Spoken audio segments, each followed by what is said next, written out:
talk to you about EcoAlpha and our Zero Waste Youth Ambassadors Project. So EcoAlpha is a youth-led nonprofit organization that focuses on environmental education, community service, and sustainability. And our Zero Waste Youth Ambassadors Project encourages youth to educate the public about waste reduction and what better choices you can make to help the environment. So today in this presentation, we're going to talk to you about what EcoAlpha does, some of our past projects, and also what we have learned from our zero waste survey and outreach activities. So as I said, EcoAlpha is a youth and nonprofit organization, and it was it became official last year in 2025. It's grown quite a bit since then, so now we have 11 domestic and international branches, over 50 active members, and we've also organized and led over 40 activities so far. Our work focuses on four main areas: education, action, leadership, and community. So our members educate the public about sustainability, biodiversity, and waste reduction. We have organized many hands-on activities such as park cleanups and restoration events. Most importantly, we give youth the opportunity to brainstorm, lead, and carry out ideas for real environmental projects.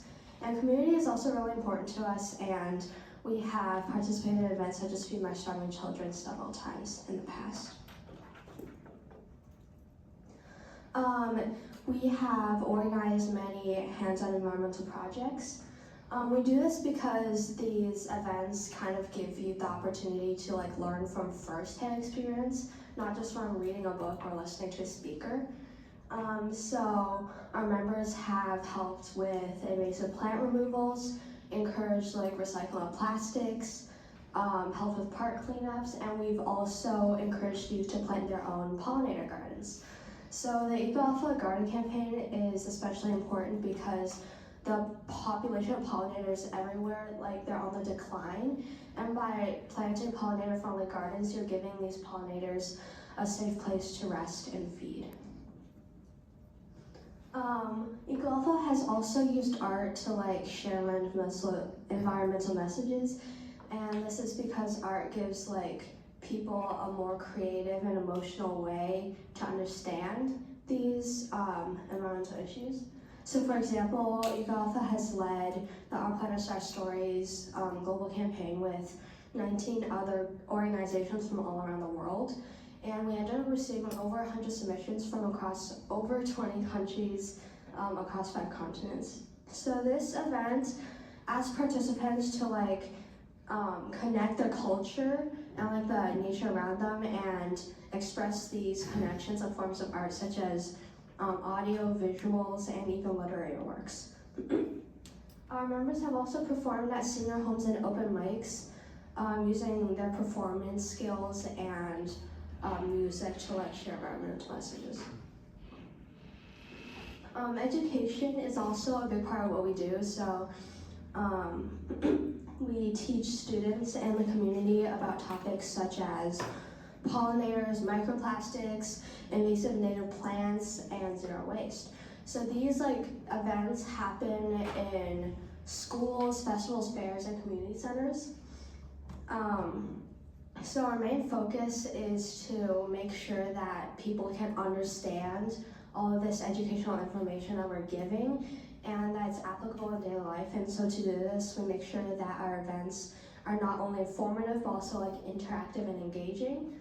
So to do this, we incorporate games, demonstrations, and conversations into our events.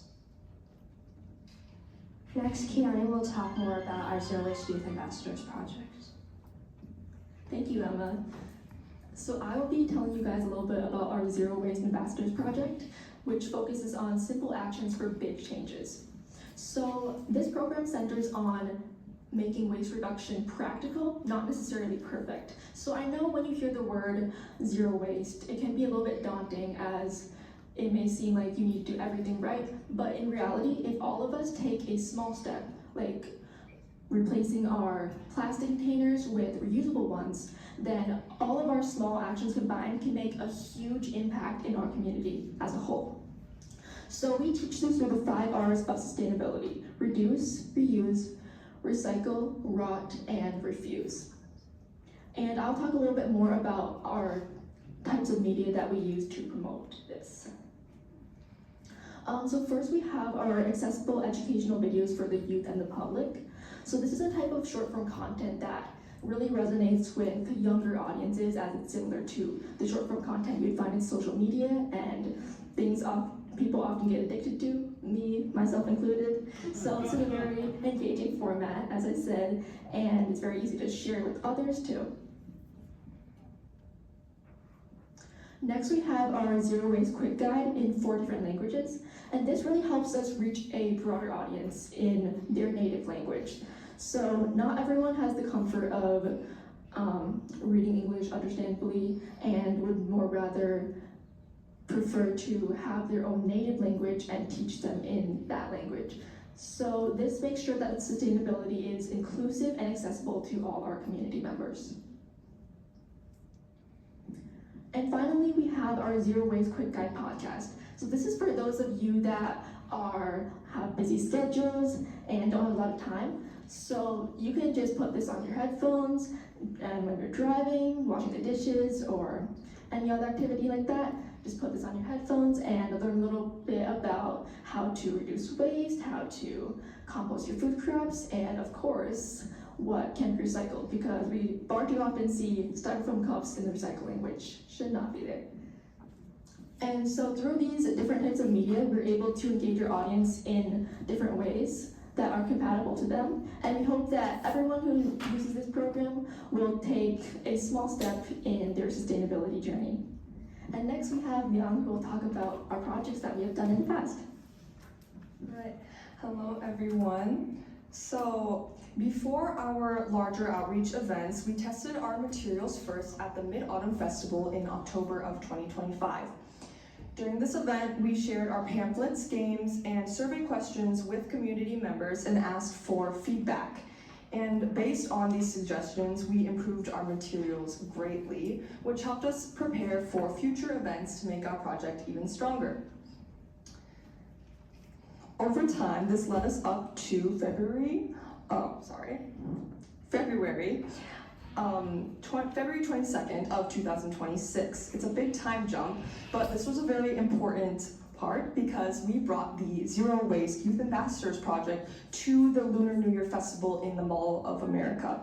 At this event, we reached more than 350 people and collected 130 surveys. Through games and conversations, youth ambassadors taught families about waste reduction.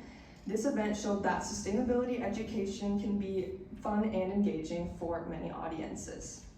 Now moving on to May of 2026, we participated in the Asian Fair. This was one of our most popular and engaging outreach events by far, as we reached more than 1,000 people, distributed over 300 pamphlets, and collected more than 360 surveys. This event allowed us to connect environmental education with both culture and community, which is a huge part of EcoAlpha and our values. It also showed us how community events can be great places for learning and outreach. Next, most recently, in June of 2026, we connected with more than 400 people and distributed over 250 pamphlets at the Hennepin County Fair. This also led up to us collecting 230 surveys as well. And at this Hennepin County Fair, our youth ambassadors gained so much more experience with public speaking and community engagement, which also helped us to learn more about what people actually know when it comes to zero waste practices. So together, after all of these events and many more, they helped us educate the community while also developing many leadership skills and supporting the goals of our projects. So next we're going to move on to Nandana, and she's going to go a little bit more in depth into all these surveys that we got and what they really mean to us. Thanks, Leon. Okay, so as Leon mentioned, at these events, we did a lot of surveys, and our surveys were comprised of 12 multiple choice questions which related to the 5 R's. So For example, one of the questions we had asked was which item is typically not recyclable in curbside bins? And the correct answer is chip bags and candy wrappers because they're made of mixed materials that are not easily separated during recycling. And now, while 66% of participants answered this question correctly, there was still 1/3 of participants that didn't, showing that there is still confusion about what can and what cannot be recycled. Similarly, we have another question. What should you do with broken ceramic items? The correct answer is B, wrap them up and place them in the trash. However, for this question, we only had 35% of people answer it correctly. This happened to be one of our more frequently missed questions. So it shows that that there is still confusion about this topic. Another question we had is which of the following plastics can be put in curbside recycling bins? And the correct answer is A. Number 2, HDPE, or high density polyethylene, which is commonly found in milk jugs and detergent bottles. So what was interesting about this question is if you notice, things like milk jugs, foam cups, plastic bags, those are common household items that we see and use in our daily lives. And the fact that only 50% of people got it correct tells us that there is still a lot of confusion regarding this topic and about what kinds of plastics can be recycled. Oftentimes, people see the plastic recycling sign or they see the number for the recycling and they just assume that the item is recyclable. However, this is not always the case. And our final question that we're going to look at today is which of the following items is not recyclable in standard curbside recycling programs? And the correct answer is disposable diapers. While most of our participants got this right, thankfully, there was still 1/3 of people who got this wrong. And this shows the importance of having everyday household items incorporated into our waste management education and not just limiting it to things like cardboard, cans, and bottles. Those are things we've heard a lot before, but we need to incorporate things like disposable diapers, things like milk jugs and stuff that I talked about in the previous question. So what are some of our key observations or takeaways? So something we noticed while we conducted the surveys is that when we had youth leaders, such as ourselves, running these booths, we were able to attract a lot more young people. And this was because we were able to create a more welcoming environment and it was more relatable because of the closeness in age. Also, when the kids came, their parents came along as well and helped them answer the questions. When this happened, it allowed the adults to get a refresher on what things should be recycled or not recycled. And that is key information that they can take back home and help reinforce in their children, creating a positive change. Also, we were able to help kids feel more confident in their abilities to recycle and make a positive change in their communities after we had these interactions. And that leads us to our main takeaway. People are wanting to help. They want to recycle and they want to do what's right. However, they are not always well informed enough to make this correct decision. And that's why we're here today. And that's why EcoAlpha is pushing for improved waste management education. So finally, we'd like to thank you all for listening to our presentation today. A big shout out to the Zero Waste Youth Ambassadors Program and the Hennepin County Green Partners Program for supporting us. Because of them, we were able to reach many community members. We were able to create educational materials in multiple languages and conduct surveys like these that gave us insightful data on where knowledge gaps exist. So thank you for all that, and yeah, we are happy to take any questions now. Thank you.